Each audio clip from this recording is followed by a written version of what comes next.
नमस्कार, मैं हूं अखिलेश कुमार। इस वक्त हम मौजूद हैं समाजवादी पार्टी के मजदूर सभा संघ के राष्ट्रीय महासचिव अमित यादव जी। बहुत बहुत स्वागत है सर आपका। धन्यवाद। बहुत ही सोसाइटी में, समाज में इस समय बहुत सारी खबरें ऐसी तैर रही हैं जिसमें जिसमें लोग भ्रमित हो रहे हैं। जैसे इसमें एक खबर है कफ सिरप का। कफ सिरप मामले में सर ये खबर पूरे यूपी से लेकर बंगाल, बिहार तक फैला हुआ है कि इसमें बहुत सारे लोगों के नाम आ रहे हैं। अमित सिंह जायसवाल का नाम आ रहा है, शुभम जायसवाल का नाम आ रहा है, और ये एक ऐसा नेक्सस था जिसकी वजह से जौनपुर वालों का भी नाम आया है। इस पे सर आप क्या कहना चाहेंगे? देखिए, मैं समझता हूँ कि ये जो जहरीले और नशीली कफ सिरप के व्यापार का मामला था, जो एक संगठित बिजनेस का, जो भ्रष्टाचार का जो एक नमूना था कफ सिरप, इसमें अगर जौनपुर के लोगों का नाम आ रहा है तो मैं समझता हूँ ये हमारे जौनपुर के लोगों के लिए बड़ा ही दुर्भाग्यपूर्ण है। क्योंकि हमारा जौनपुर कभी आईएएस और पीसीएस के लोगों के लिए प्रसिद्ध रहा है। तमाम हमारे जो जौनपुर के लोग हैं उनकी पहचान रही है, इमरती हमारी पहचान रही है। इत्र के लिए हम पूरे विश्व में जाने जाते रहे हैं।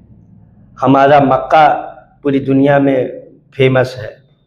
और इन सब के बावजूद अगर हम जो है हमारे जौनपुर का नाम एक कफ सिरप के घोटाले में अगर आ रहा है जौनपुर वालों का, तो मैं समझता हूँ कि ये बहुत ही दुर्भाग्यपूर्ण है और शर्मनाक है जी।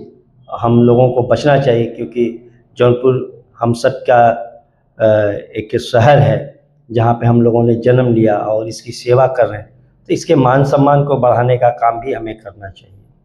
सर कफ सिरप मामला जो था, बहुत लोगों का मत कहना है कि ये एक बिजनेस था या फिर बिजनेस का जामा पहनाकर गलत तरीके से सोसाइटी में, समाज में दिखाया जा रहा है। इसके पीछे जो भी आरोपी हैं, क्या मतलब कफ सिरप के बारे में जो आपकी राय है, व्यक्तिगत विचार है, उस पर आप क्या वार करना चाहेंगे? देखिए, अब अमूमन सारे लोग जो समाचार पत्रों से खबरें मिलती थी, न्यूज़ एजेंसी से तमाम और सोशल मीडिया से, तो ये ज़रूर है कि तमाम तरह तरह की बातें आ रही हैं।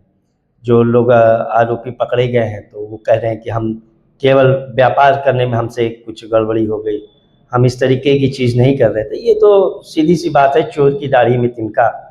क्योंकि देखिए, एक आरोपी का मैंने बयान पढ़ा अखबारों में, जो कह रहा है कि उसने बताया कि 5 लाख रुपया लगा के फर्म बनाता है और साल भर में 25 लाख रुपए की कमाई करता है, तो निश्चित रूप से तो वो कोई अच्छा व्यापार नहीं रहा होगा। और अगर मिलावटी दवा बेची जा रही थी, जो कफ सिरप के अंदर जो निर्धारित मात्रा है कोडीन की, उससे ज़्यादा थी, तो निश्चित रूप से वो लोगों के लिए जानलेवा या स्वास्थ्य के लिए नुकसानदेह होगा। और दूसरी सबसे बड़ी बात कि गलत व्यापार किया जा रहा था, व्यापार करने का तरीका गलत था, आर्थिक अपराध था। साथ ही साथ जो मुझे लगता है, जो इधर उधर से खबरें आ रही हैं, क्योंकि बिक्री बहुत ज़्यादा हुई अभी, तो कल जो ईडी ने छापेमारी की है उसके मुताबिक तो लगभग 700 से अधिक फर्में इनमें इन्वॉल्व रही हैं। तो उन लोगों ने तो बहुत गलत किया है, क्योंकि अभी साल भर पूर्व एक वाराणसी के युवा अधिवक्ता थे, स्वर्गीय राजा आनंद सिंह जी, उन्होंने अपनी मृत्यु से साल भर पूर्व इस सिंडिकेट के बारे में जानकारी दिया था। तो अगर उनकी पत्नी, जो उनकी विधवा पत्नी है, उनका मानना है कि कफ सिरप के माफियाओं ने उनकी जान ली, तो ये तो गलत ही है। और सबसे बड़ी चीज़, अगर इस देश प्रदेश की जो युवा पीढ़ी है या किसी को भी अगर सस्ते नशे की तरफ लोगों को धकेला जा रहा था, तो मैं समझता हूँ इससे घटिया काम कोई नहीं हो सकता है। पैसा कमाने के लिए आपके पास तमाम तरीके हैं, आप पैसा कमा सकते हैं, लेकिन आप अगर पैसा कमाने के लिए लोगों के जान के साथ, लोगों के स्वास्थ्य के साथ और अपने देश प्रदेश की अस्मिता के साथ, मान सम्मान के साथ खिलवाड़ करते हैं, मैं समझता हूँ कि इससे घटिया, इससे नीचता का काम कोई दूसरा काम नहीं हो सकता है। सर वर्तमान सरकार जो है, क्या वर्तमान सरकार का भी इसमें हाथ हो सकता है, ऐसा मतलब लोगों का कहना है? सोसाइटी में, सोशल मीडिया पे ऐसी नज़रें, ऐसे विचार तैर रहे हैं कि सत्तारूढ़ पार्टियां जो है वो इसमें समर्थन या इनको कहीं ना कहीं एक तरीके से इनडायरेक्टली प्रश्रय दे रही थी। देखिए, निश्चित रूप से जो वर्तमान की भाजपा की सरकार है, उत्तर प्रदेश की जो योगी सरकार है, इसने इनमें इनका जरूर फायदा रहा होगा, और बिना इनके संरक्षण के तो लोग इसमें शामिल नहीं हो सकते हैं। और अगर देखा जाए तो ज़्यादातर जो इससे जुड़े लोगों के जो नाम आ रहे हैं जी। तो वो उत्तर प्रदेश के मुख्यमंत्री के सौजातीय बंधु हैं। निश्चित रूप से उन लोगों को कहीं ना कहीं छूट मिली हुई थी इस तरीके के काम करने के लिए, तभी उनका व्यापार इतने तरीके से फल फूल रहा था। तमाम लोगों के विरोध के बावजूद इस पर रोक नहीं लगाया गया। देखिए, मैं समझता हूँ कि जैसे जब से ये योगी जी की सरकार आई है तो हमारे प्रदेश के लोगों के लिए, हमारे बच्चों के लिए विशेष रूप से, जो हमारे देश प्रदेश के भविष्य, उनके लिए एक सामत सी आ गई है। आपको मालूम होगा कि शुरुआत में ही एक ऑक्सीजन की कमी के कारण काफ़ी बच्चे मरे थे, और फिर ये कफ सिरप से बच्चों के मरने की खबरें आ रही। तो ये तो बहुत अत्यंत दुर्भाग्यपूर्ण है। और अगर हम देखिए, एक बड़े नज़रिए से आप देखिए तो कुछ समय पहले ये सारे मामले नहीं आते। कुछ समय पहले विदेश में एक मामला हुआ जी। मैं बड़ी गंभीरता के साथ इस बात को कहना चाहता हूँ कि जब विदेशों में आया मामला, जहाँ पे जांच में आया, वहाँ की जो जांच एजेंसियाँ थी उन्होंने जांच किया, उसमें भारत की कई कफ सिरप कंपनियां पकड़ी गई थी। उन्होंने उनसे तुरंत पूरा व्यापार बंद किया उन कंपनियों के साथ, और उन पे एक्शन लेने का लिए दबाव डाला सरकार के ऊपर, और उसके बाद ये सारी चीज़ें पकड़ी। सर, उनका एक्सपोर्ट भी बंद हो गया होगा। हाँ जी, तो उसके बाद ये सारी चीज़ें पकड़ी जा रही हैं, तमाम खबरें आ रही, पहले क्यों नहीं आई? तो कहने का मतलब ये बहुत बड़ा नेक्सस है। और अभी तो खुद ईडी ने कहा कि 700 से अधिक फर्म इसमें इन्वॉल्व हैं। तो आप बताइए कैसे? और उत्तर प्रदेश के मुख्यमंत्री जी दावा करते हैं कि जो अपराधी हैं, वो माफिया हैं, वो उत्तर प्रदेश छोड़ के भाग गए। तो आप समझ सकते हैं कि ये अभी जो है खबरों में आता है कि जो अपराधी हैं कैसे वो महंगी महंगी गाड़ियां लेके घूम रहे हैं, बड़े बड़े बंगले। तो ये स्वाभाविक सी बात है कि इन लोगों को सरकार का संरक्षण मिला हुआ था, और उसी संरक्षण के कारण ये व्यापार फला फूला, इन लोगों को फायदा हुआ, लेकिन हमारे लोगों ने अपना जान माल का नुकसान और स्वास्थ्य का नुकसान मिला।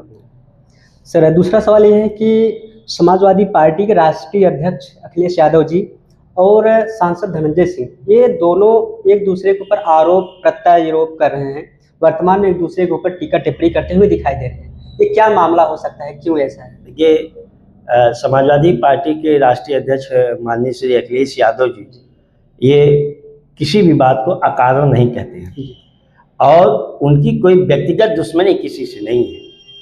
वो उनकी चिंता उत्तर प्रदेश के बच्चों के लिए है, उत्तर प्रदेश के लोगों के स्वास्थ्य के प्रति उनकी चिंता है, उत्तर प्रदेश को अपराध मुक्त बनाने की उनकी चिंता है। इस चिंता के कारण जो चीज़ें उनके सामने आती हैं वो अपनी तरीके से वो रखते हैं। और देखिए, अभी इतना बड़ा चीज़ चल रही थी, लोग उसको समझ नहीं पाते, क्योंकि अगर छोटे छोटे हिस्सों में चीज़ें आपके सामने आती हैं तो उसका आप आकलन नहीं कर पाते। आप देखिए, अभी कुछ दिन पहले भारतीय जनता पार्टी बड़े चालाकी से SIR लेके आई। वो ये चाहती थी कि अपने लोगों का हम वोट बचा लें और बाकी लोगों का वोट काट दें, लेकिन वहाँ हमारे राष्ट्रीय अध्यक्ष जी ने उस चीज़ को समझा, गंभीरता से लिया, अपना दूरदृष्टि से जो भी उनको सुझाव थे, जो उनको बदलना चाहिए, तो उन्होंने मांग रखी चुनाव आयोग के सामने कि 1 महीने में प्रक्रिया नहीं पूरी की जा सकती है। उन्होंने कहा कि इसको आप बढ़ाइए। उन्होंने कहा जो BLO जान दे रहे थे, आत्महत्या कर रहे थे, उसके ऊपर भी चुनाव आयोग को कटघरे में खड़ा किया। अपने सोशल मीडिया में, चाहे ट्विटर रहा हो, चाहे फेसबुक रहा हो, तमाम जगहों पर उन्होंने इन बातों को रखा, जिसका नतीजा हुआ कि चुनाव आयोग ने बाद में 1 हफ्ते फिर 1 महीने का समय बढ़ाया। ये अलग बात है कि जब माननीय अखिलेश जी इस बात को कह रहे थे तो लोग उनका मजाक उड़ा रहे थे, लेकिन अंत में वही चीजें हुई। अगर उन्होंने ये ना समझा होता और चुप बैठे रह गए होते तो भारतीय जनता पार्टी के लोग के जो दबाव बना रहे थे प्रशासन के लोग, उसके कारण और भी कई लोग आत्महत्या कर लेते। साथ ही साथ जो खबरों में मालूम हुआ बीएलओ की तनख्वाह भी दुगनी की गई, तो उनको वो सुविधाएं दी गई, वो काम लिया गया। और समाजवादी पार्टी के जो कार्यकर्ता थे उनको सही ढंग से लगाने का काम माननीय राष्ट्रीय अध्यक्ष जी ने किया, जिसके कारण आज अगर SIR 99% तक पहुंचा है, उसका पूरा का पूरा श्रेय समाजवादी पार्टी के राष्ट्रीय अध्यक्ष माननीय श्री अखिलेश यादव जी के, क्योंकि वो स्वयं चाहते थे कि ये सही हो मतदाता सूची। क्योंकि हम लोगों ने बिहार में देखा कैसे वहां पे जो दिल्ली के मतदाता थे, जो हरियाणा के मतदाता थे, जो मध्य प्रदेश के मतदाता थे, वो जाके बिहार में वोट दे के आए, दो जगह उन्होंने वोट दिया। तो उनका जो माननीय राष्ट्रीय अध्यक्ष जी हैं, वो उन्हें उत्तर प्रदेश की चिंता है, इसलिए वो बातों को रखते हैं। उनके जो खिलाफ बोलने वाले लोग हैं, वो जानते हैं वो चर्चा में रहने के लिए प्रयास में है, उनका नाम ले लेंगे तो वो चर्चा में आ जाएंगे, फेस वैल्यू बनाने के, बस अपना जो है उसको TRP के लिए, हाँ बस सारे उनका नाम इसलिए लिए जा रहा है। लेकिन सर धनंजय सिंह का कहना है कि जो अखिलेश यादव जी हैं वो सिर्फ क्षत्रियों को टारगेट करते हैं, ऐसा उनके मन में ऐसा ख्याल, ऐसा विचार क्यों आया? देखिए, जैसे उनकी पृष्ठभूमि उन्होंने, हमने देखा ये जो वीडियो आते हैं तब तमाम सोशल मीडिया पे बताते रहे कि RSS BJP और सबसे जुड़े रहे हैं, तो वहाँ स्पष्ट है कि सबसे जातिवादी लोग भारतीय जनता पार्टी के लोग होते हैं और दूसरों को जातिवादी बताते हैं। आप देखिए उत्तर प्रदेश का जब उन्हें BJP को अध्यक्ष चुनना होता है तो भी विशेष रूप से बता के किस जात के लोगों को हमने चुना है। टिकट देने के मामले में हर जगह भारतीय जनता पार्टी कहती है कि हम जाति समीकरण देख रहे हैं, और जातिवाद तो खुद करते हैं, सब जाति जनगणना, लेकिन समाजवादियों को वो लोग जातिवादी कहते हैं। अच्छा, तो ऐसा, और माननीय राष्ट्रीय अध्यक्ष जी का मैंने बताया, उनके पास बहुत सारे काम हैं, उनकी बहुत दूर का उनको सोचना है, देखना है। उनकी सोच थी ये उत्तर प्रदेश जहां पे पहले खस्ता हाल सड़कों के लिए प्रसिद्ध था, उस उत्तर प्रदेश के अंदर ऐसा एक्सप्रेसवे बनाया जहां पे लड़ाकू विमान उतरवा दिया। तो ये सोच सबके पास नहीं हो सकती जी। आज भी भारतीय जनता पार्टी के तमाम जो बड़े बड़े नेता हैं, वो सारे नेता माननीय श्री अखिलेश यादव जी के टक्कर के नहीं, उनकी बराबरी पे विकास के कामों में उनकी जो विकास की सोच है उसके बराबर खड़ा होने लायक कोई भी भारतीय जनता पार्टी का नेता नहीं है। और माननीय राष्ट्रीय अध्यक्ष जी का सारे लोग जानते हैं, वो उनको किसी भी कभी भी उन्होंने समाजवाद तो सबको साथ में लेके चलने का बात करता है जी। और कभी भी अखिलेश यादव जी ने किसी के ऊपर जातिगत टिप्पणी नहीं की है, न तो कोई भी जातिगत भेदभाव, वो तो खुद जातिगत भेदभाव के प्रताड़ित रहे। उन्होंने कई बार मंचों से कहा है, उन्होंने कहा कि हमारे घर को धोया गया गंगा जल से, तो जाति भेदभाव के कारण धोया गया, तो जाति भेदभाव के कारण धोया गया। अब समस्या ये है कि चूंकि मुख्यमंत्री के सौजाती लोग सारे लोग हैं, तो वो तो जातिवाद तो वहां हो रहा है जी। अपराध बढ़ाने के लिए अपने जाति के लोगों को आगे बढ़ाया जा रहा है, अपने जाति के जो अपराधी हैं उनको संरक्षण दिया जा रहा है, वो जातिवाद है। इसकी बात सोशल मीडिया पे न आए, पत्रकार बंधु ये बातें ना करें, इसलिए उनके द्वारा ये आरोप लगाया जा रहा है कि माननीय राष्ट्रीय अध्यक्ष जी उनको एक क्षत्रिय होने के नाते टारगेट कर रहे हैं। तो ये सारी बातें निराधार हैं, जो स्वयं लोग जातिवादी हैं। अगर उनसे पूछे, जब जब उनको मौका मिला उन्होंने किन लोगों को आगे बढ़ाया? केवल अपनी जात के लोगों को आगे बढ़ाने का काम किया। तो ऐसे में हमारे राष्ट्रीय अध्यक्ष जी के ऊपर आरोप लगाना ये सर्वथा गलत है। सर वापस हम कफ सिरप मामले पे चलते हैं। कफ सिरप मामला की जो केस है, क्या सरकार की सजाती संरक्षण के नाते दब जाएगी या फिर आगे खुलासे होंगे, ऐसी संभावना कितनी है? देखिए, जो सरकार, मुख्यमंत्री जी खुद अपने ऊपर लगे मुकदमे हटाते हैं, और अगर आप पता करेंगे तो जो मुकदमे अपराधियों के ऊपर से हटाए गए वो भी ज्यादातर उनके स्वजाति लोग ही रहे।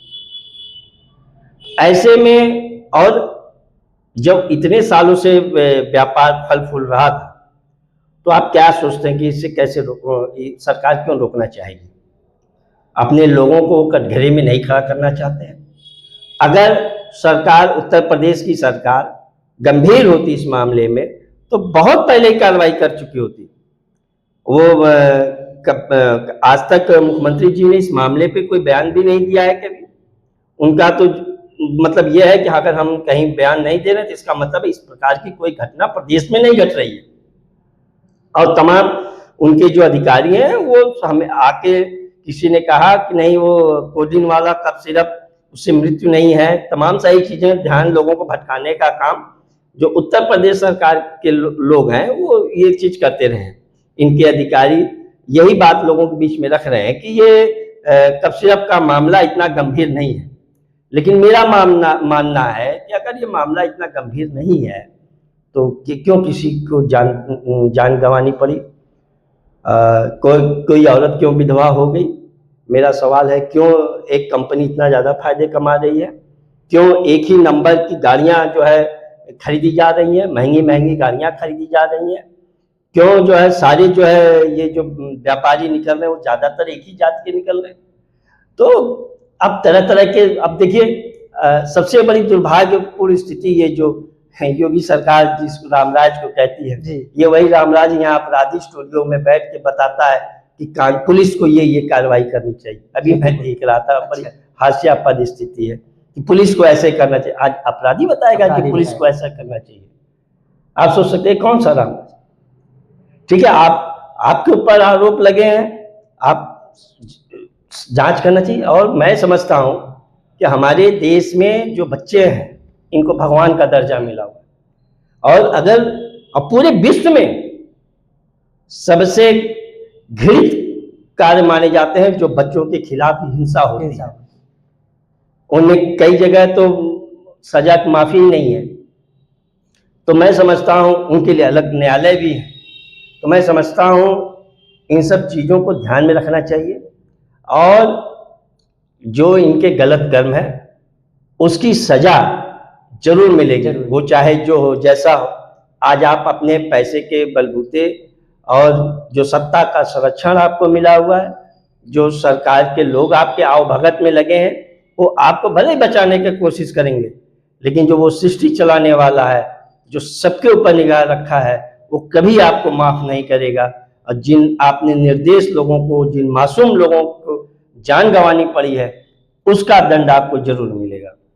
हमारे साथ जुड़े रहने के लिए सर आपका बहुत बहुत धन्यवाद।